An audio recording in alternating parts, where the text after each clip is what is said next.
Hello everyone, welcome to the next episode of SpongeBob Now. Today, I will be talking about culture shock and F.U.N. First, I'm going to talk about culture shock. Enjoy. The episode opens on another day at the Krusty Krab, with Mr. Krabs manning a free salad bar, SpongeBob preoccupied with cleaning rogue dust particles off a table, and Squidward daydreaming about dancing. Mr. Krabs is getting irritated at the lack of customers when one decides to come in.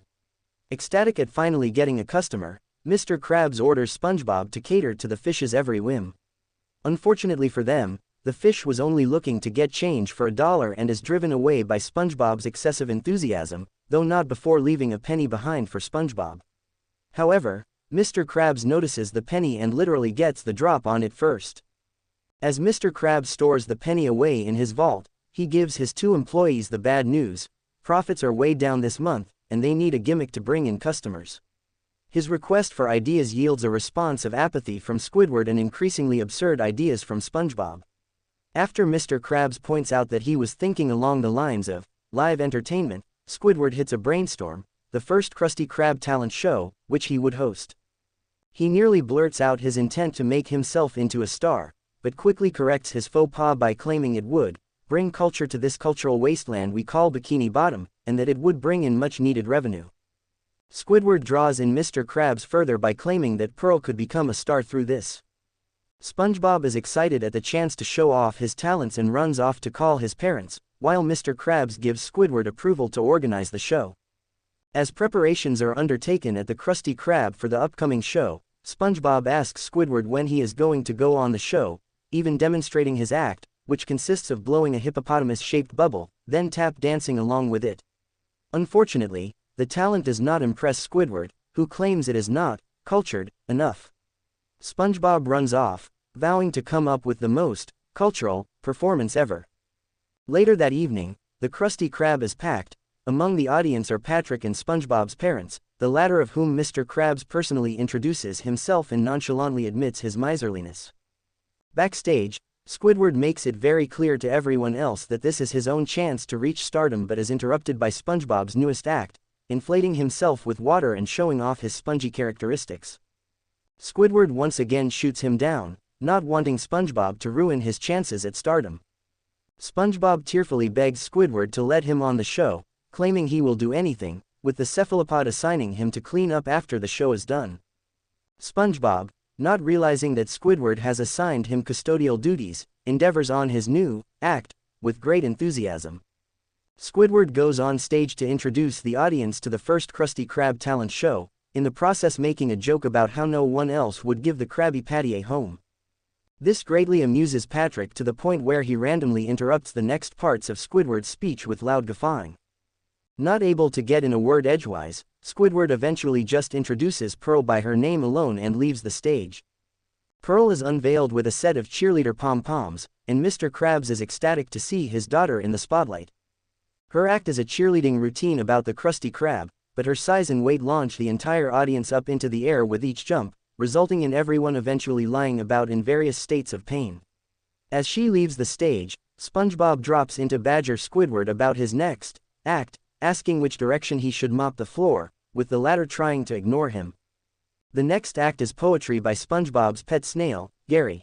While the pet speaks in meows, no one, except for Sandy Cheeks, can understand how good his poetry is. Squidward is increasingly anxious at this point, both from how much time Gary is wasting with his act and from SpongeBob bothering him again.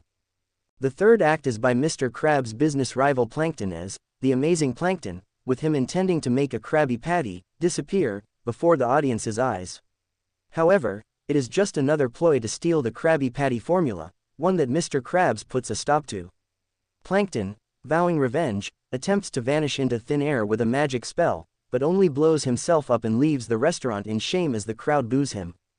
The crowd by this point is getting fed up with the terrible acts, and Mr. Krabs storms backstage, angry at the lack of good responses. Squidward temporarily placates him by claiming he saved the best for last. After many talent performers, Squidward appears with his dancing gear, wearing a blue leotard, to looks of confusion from the audience. Squidward starts out dancing to orchestral music before the music suddenly changes into a trance-like techno beat. Squidward's dancing also becomes incredibly bizarre. Unfortunately for him, his time in the spotlight comes to an abrupt end when the audience members, completely disgusted by his talent, or lack thereof, erupt into boos and pelt him with tomatoes from the free salad bar. Mr. Krabs, hoping to cash in on the audience's rage, quickly slaps a $1 price tag on the front of the free salad bar, which one audience member admits is worth every penny, because they all hate Squidward's act more than all of the other acts put together. An infuriated Squidward defensively criticizes the audience for having no appreciation for his talent, only to be coldly rebuffed as the equally enraged crowd chants, "No talent." Repeatedly furious, he storms backstage, where a waiting SpongeBob asks whether he can go on now.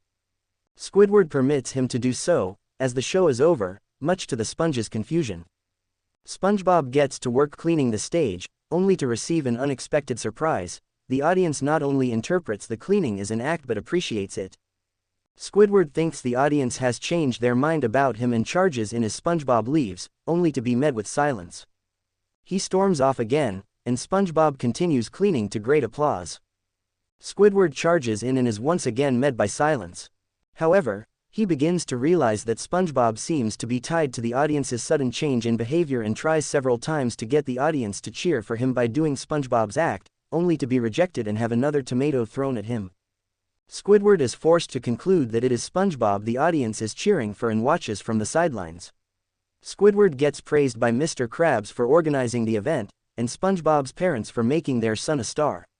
Mr. Krabs, lying in a wheelbarrow full of money, says he will need another one for next week's show. Squidward can only sigh and watch with sad envy as SpongeBob gets a standing ovation for his cleaning, ending the episode.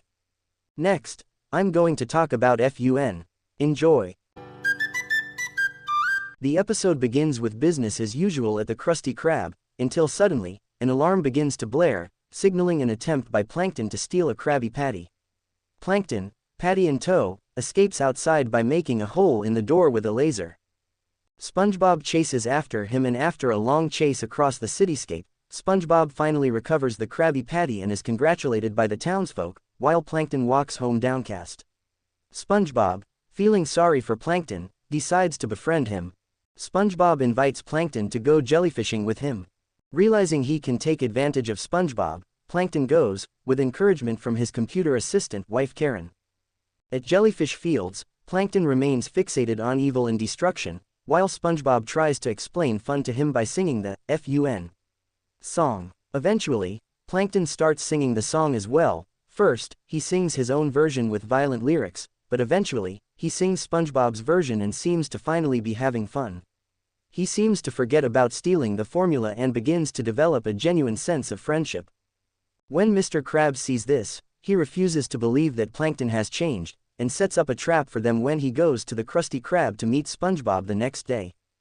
He attempts to tempt Plankton with a Krabby Patty, but Plankton sits motionless and apathetic with the patty in front of him. After SpongeBob and Plankton leave to go to the movies, Mr. Krabs begins to suspect that Plankton really has gone straight and nice, until he realizes that he actually did take the patty. At the Reef Cinema, Mr. Krabs appears in front of the projector and demands everyone in the theater to reach into their friend or partner's pocket to see what they have got. SpongeBob reaches into Plankton's pocket and finds a Krabby Patty. SpongeBob realizes that Plankton used him to get a Krabby Patty. Plankton attempts to explain that he realizes now that he only ever wanted friendship, before admitting to everything and running off with the patty through the movie screen, tearing it in half in the process. SpongeBob believes Plankton won, but Mr. Krabs tells him he did not. He shows SpongeBob behind the screen, revealing Plankton to be badly squashed on a damaged concrete wall with the patty. SpongeBob apologizes to Mr. Krabs and they decide to go back to the Krusty Krab and have a fresh Krabby Patty. Mr. Krabs flicks Plankton off the wall and onto Bubble Bass's hand, where he mistakes Plankton for a jelly bean. Bubble Bass chases Plankton around his hand with him screaming, concluding the episode. We're halfway done with Season 1. Thanks for watching. Subscribe for more videos. Goodbye everyone.